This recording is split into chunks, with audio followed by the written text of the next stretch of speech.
Hi there, this is Natalia Korover. Welcome to my conversation with Mindy Kombert. Mindy is intrigued by pattern, comforted by repetition, and energized by color. She works with paint, paper, fiber, found objects, plastic beads, and clay to create functional and wearable and decorative art. We talked about her beach cleanup efforts and blocking. Nice to see you. Nice to see you. Thank you for inviting me to come chat. Yeah, Really I, nice I to be was here. just about to explain to everyone what plonking is, and I thought that maybe you would be the best person to explain that actually. Oh, of course. So, well, I call it plocking because that suited me. I was walking, and I've been walking and picking up trash for many years before I believe that plogging became a term because I think it's a Swedish term, and as they say, a mashup between plocka up, which means pick up, and jogging. So they're calling it plogging, and which I couldn't quite understand how you can really jog and effectively pick up trash. But so, so I discovered that what I had been doing actually had a term associated with it. So that was plocking, and they also, there's been a lot of chat about it not only being something that was so impactful for the environment if you would do it, but also is just good for your health because for older people, squatting and stretching and just moving your body like that, it was just, like forced exercise. So That's right, that was it's extra exercise. I yeah, love that. so that was another positive. And Agreed, agreed. I think the term was originally from about 2016 and then caught on in the US a couple of years later. So hasn't really been around that long. Think about it. Yeah, I've only been hearing it in the last few years, but I think it's the perfect term, Yeah, right? That's what we all yeah, do. So many of us already do. So it's nice to have a title for what we do, right? exactly. Exactly. And that happens so often, right? You think you're doing something unique and then you start doing research and find out that many people are doing it with you and there are words for it. And yeah, so, It has happened to me many, many times over the yeah, years. me too. Me too. So tell us where you do your plucking. Well, I spend quite a bit of time on the west coast of Florida. And so I get out and walk along the Gulf of Mexico in the morning, in around the area of Naples. And even though the beaches there are pretty meticulously maintained, there is still plenty of trash. And it really makes me wonder about beaches that are not well maintained, just how much trash people are stumbling over and finding and leaving and whatever. Right. I think Um, we've all seen absolutely horrendous photos of some Horrible beaches in photos. Asia, Yeah, especially. yeah. Yeah. So and when I go out and walk in the morning, I one of the challenges for myself is that I will do an assemblage of just the trash that I find for that day. Oh, right. Those are your photo assemblages. Yes. So I do flat lays, which is just laying everything flat and coming up with a design, and it just emphasizes how much trash I'm finding just in one walk. And I thought that that was important. I actually started since I do a lot of stitching, I started stitching the dates into them on found pieces of fabric. I find a lot of fiber on the beach and Oh, interesting. Huh. towels and t-shirts and socks and yeah. So I Huh. started stitching the dates and incorporating that into the flat lays Oh, as well. And I love that. yeah, yeah. Yeah, it's funny because I pick up my trash in this suburban forest that I walk in with my dog every Mm-hmm. morning, and especially after the weekend, there's a lot of trash. Yep, people uh, inadvertently or purposefully, I don't know which, leave things around. There's not that many garbage cans, so understandable, I suppose. But then I also find things that have been around for a long time that get like unearthed after a rain or something like that. Yeah. Um, so I think that's pretty cool. Oh, I think your daughter is here. Go, mom. Oh, really? Yes. Hey, Amy. No, and she's very far away. She's in Italy. So Oh, nice. chiming in from Italy. How's the trash on the beaches in Italy? Please tell us. Yeah, I don't know if she's at the beach. Maybe she'll comment.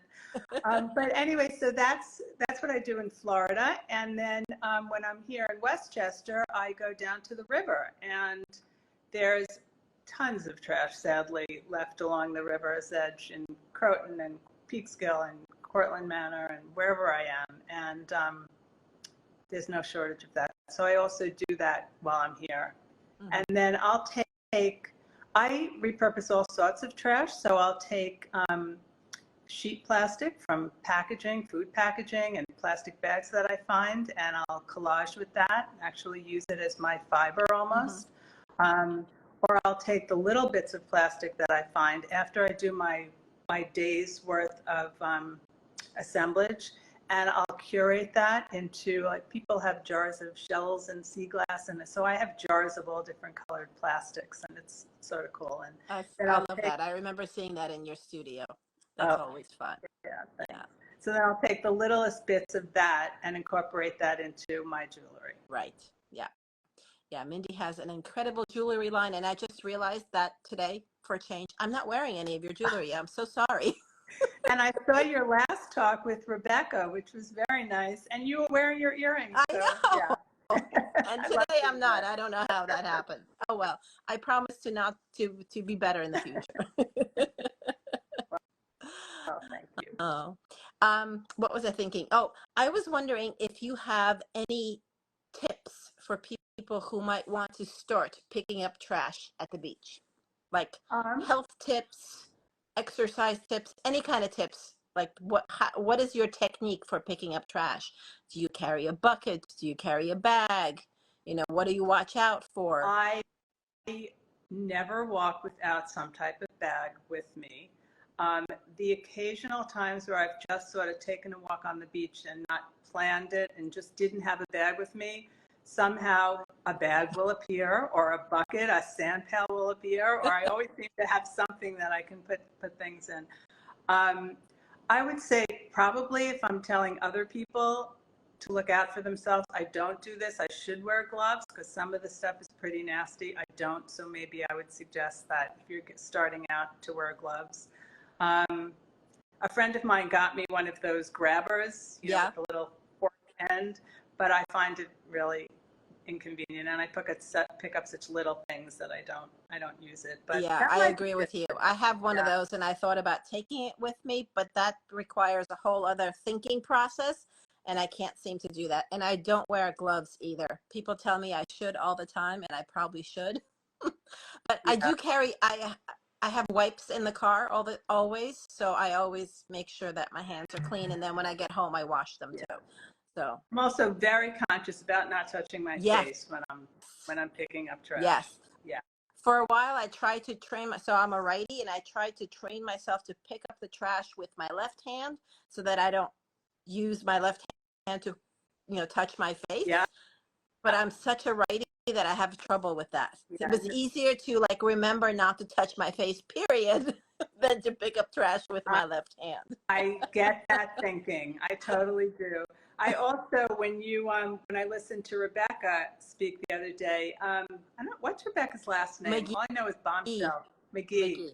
That she mentioned that when she's out picking up trash, she always has a knife with her. And I thought Yeah. that was really smart because I often will find things caught up in netting, and it would be much easier to cut them on the beach than to take home the whole pile and pull Right. it all apart, which sometimes I do take home the whole Yeah. pile. And, So yeah. I actually have a tiny little Swiss Army knife Mhm.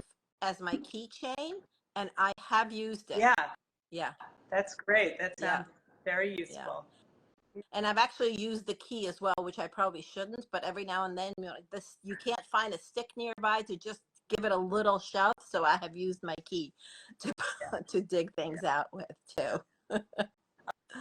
I'll tell you, one of the biggest issues that I have is I find so many sand toys that people leave. I really believe that these days, at least at these beaches, that people are coming to the beach as a family. They're purchasing one of those netted bags filled with sand toys, playing with them for the day, and leaving them on the beach. Oh, that's And awful. it's terrible. terrible. I find so much of it, and I don't know what to do with it. I'll literally leave it for 2 days to make sure no one's coming back to get it. Uh-huh. Push it up so it's not at the edge of the shore, so it's not going to end up in the water. Right.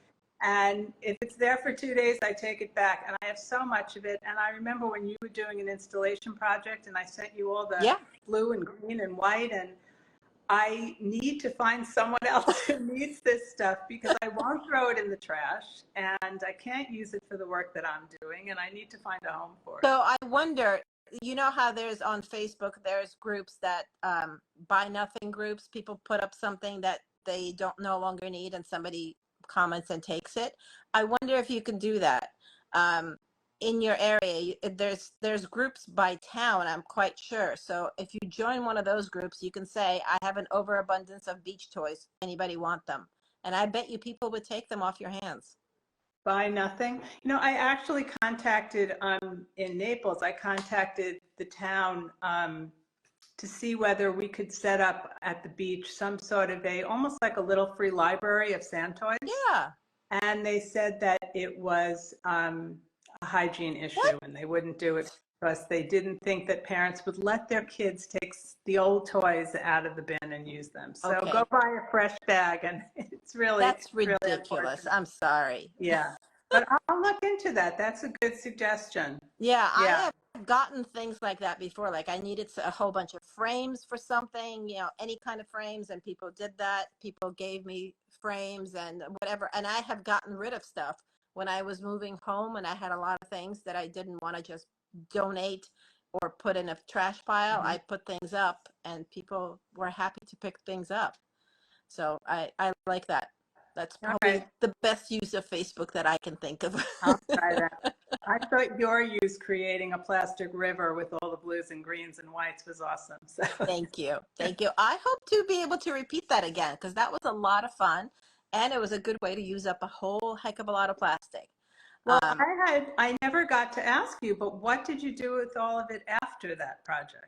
So after that, I put that river into another outdoor exhibit, but this time it was on a farm at a farm museum. And after it was at that place, I had to completely take it apart because it was there for 2 months and the grass started growing through things. And I had used a lot of hot glue and it started falling apart, the glue. So I had to pick everything up, tear it apart, and then pick it apart again in my driveway where I was separating the clumps of grass that came out of it from the clumps of glue. So I have it all still. It's in boxes. I have an idea of what I'm going to do with it, but I haven't had a chance to do it yet. Okay, well, but you still have it.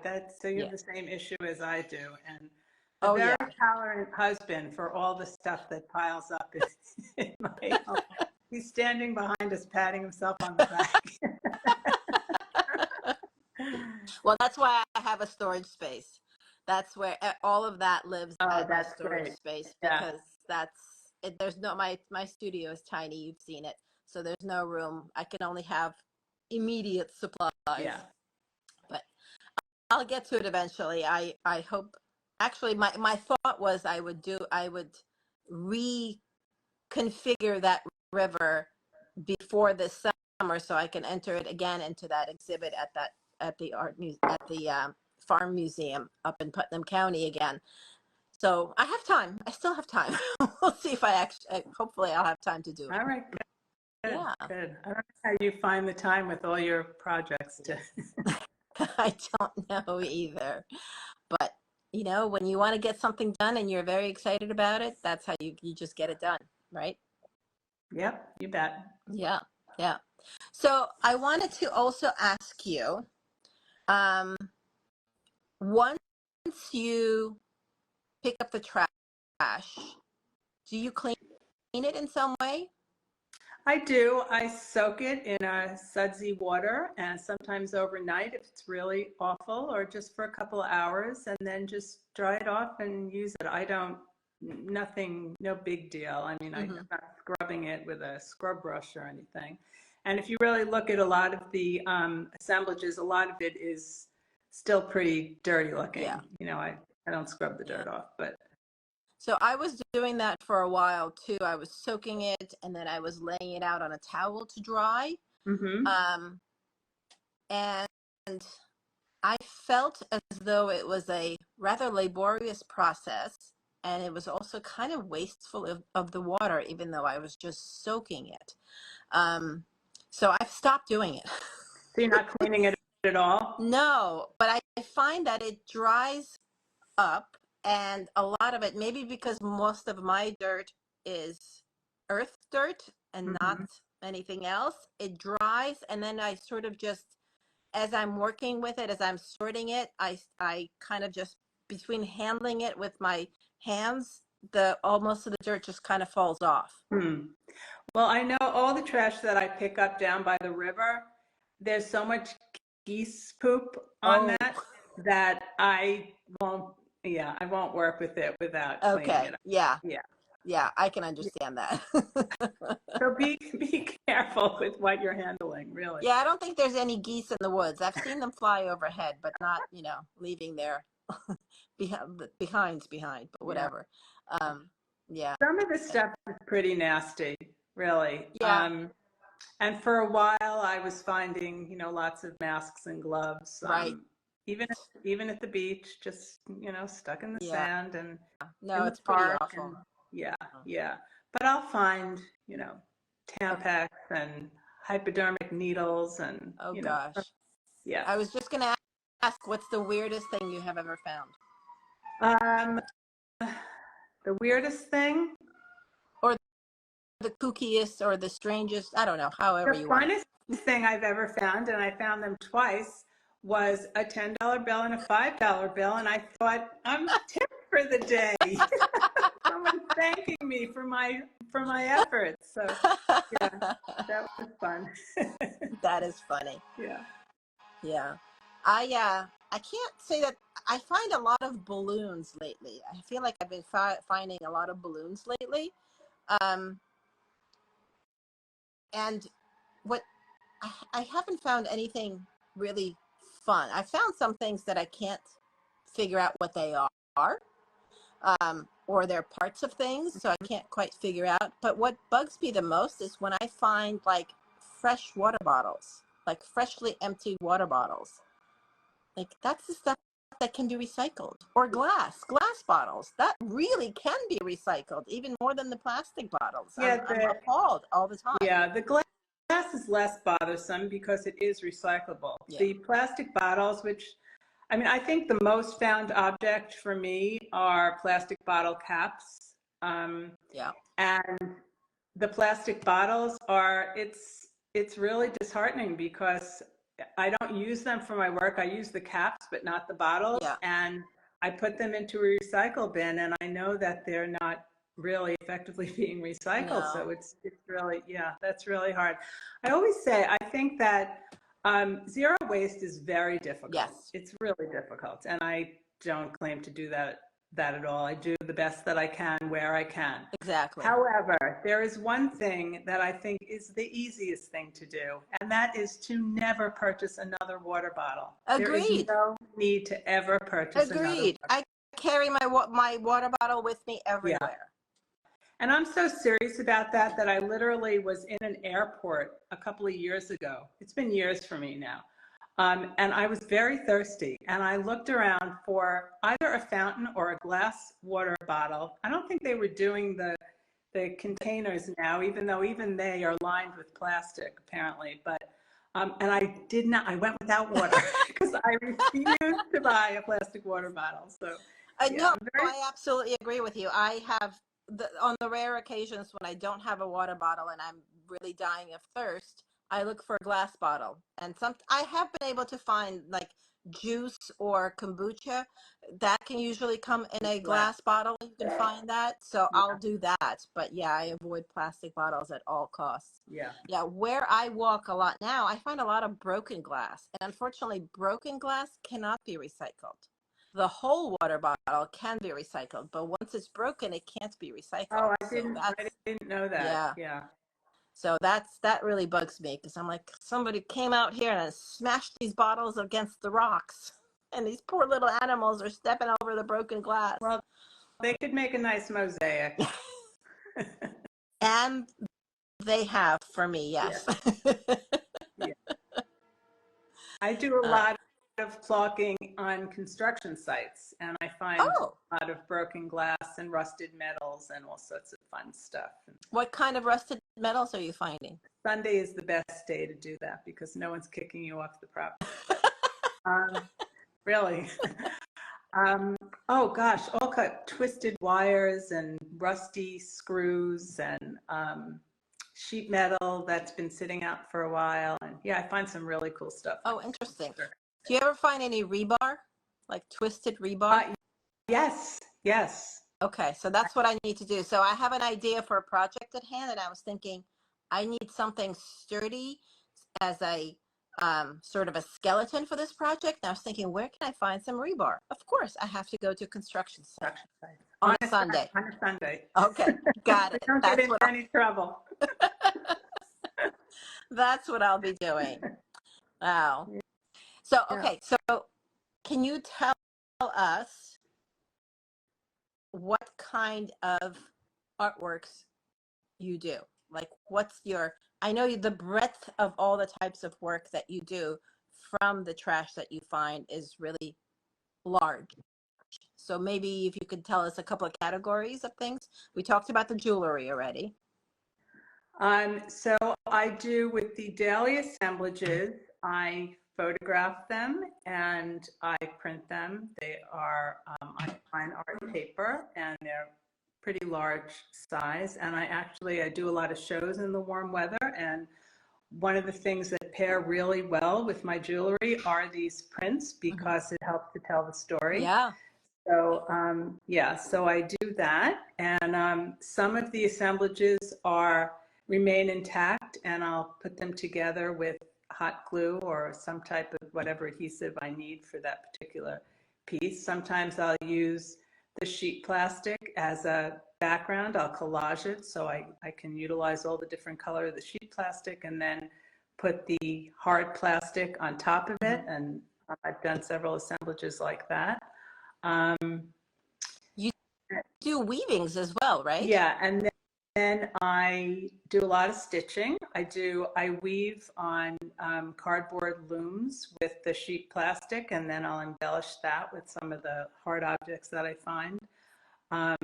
Now I've done a whole bunch of quilts where I'm really just using the found objects, stitching them onto the quilts and doing, forget the name of the stitch, you'll probably know.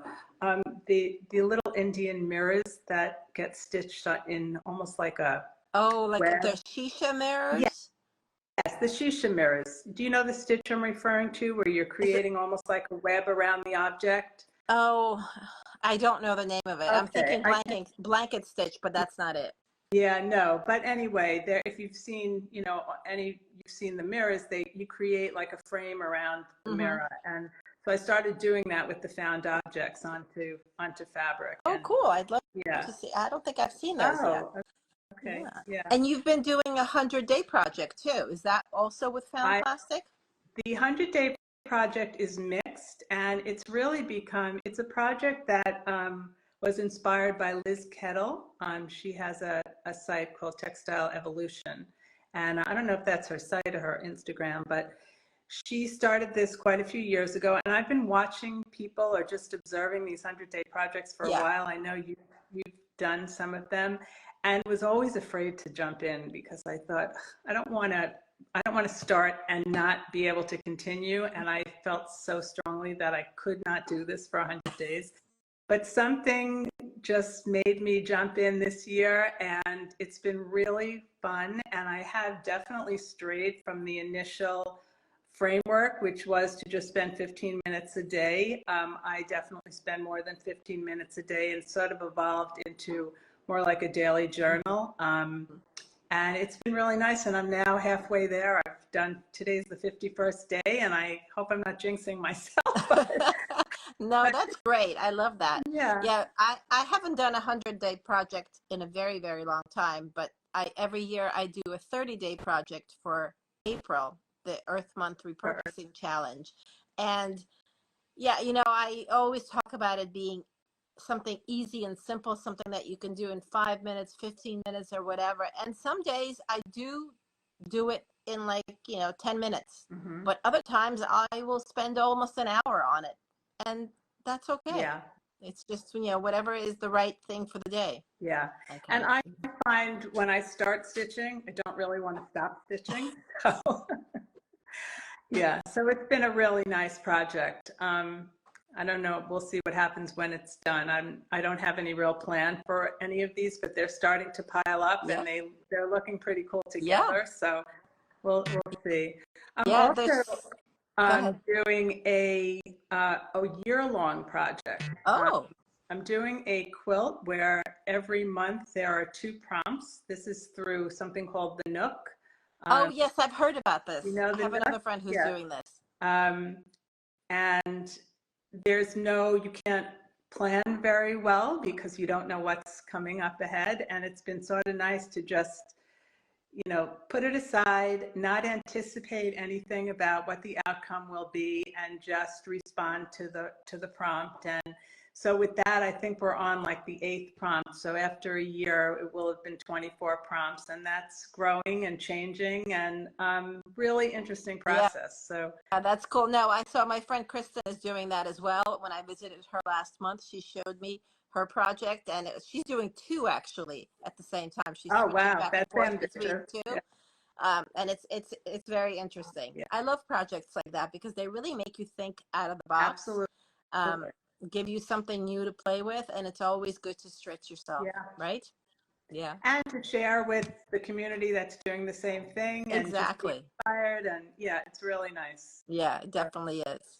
yeah, Oh, well, thank you, Mindy. This has been so cool to talk to you. it's I'm glad we did this. it's been great. And I'm so enjoying your efforts at forming a community of repurposers, your repurposer collective. It's Oh, really thank you. wonderful. And yeah, so thank you for Yes, that. Mindy is a member, Yeah, and I love that. I And am. well, I might as well just tell you then. The doors to the Repurposer Collective are opening back up on April 22nd, Earth Day. So there's a wait list. If you want to be the first to know, you should join the wait list because it'll be Come opening join soon. us. Yeah. Yeah. Natalia has an extraordinary website with so many wonderful tips and videos, and it's really special. So, Oh, yeah, thank you, Mindy. good place Thank you. to be.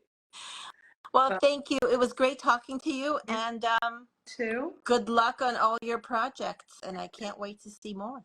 Thank you. All All right. right. Thanks, Natalia. Bye. Bye. Thanks for listening and watching. Please follow Mindy at bluedogcollections.com and plasticandpearls.com, and follow me at artbynatalia.com.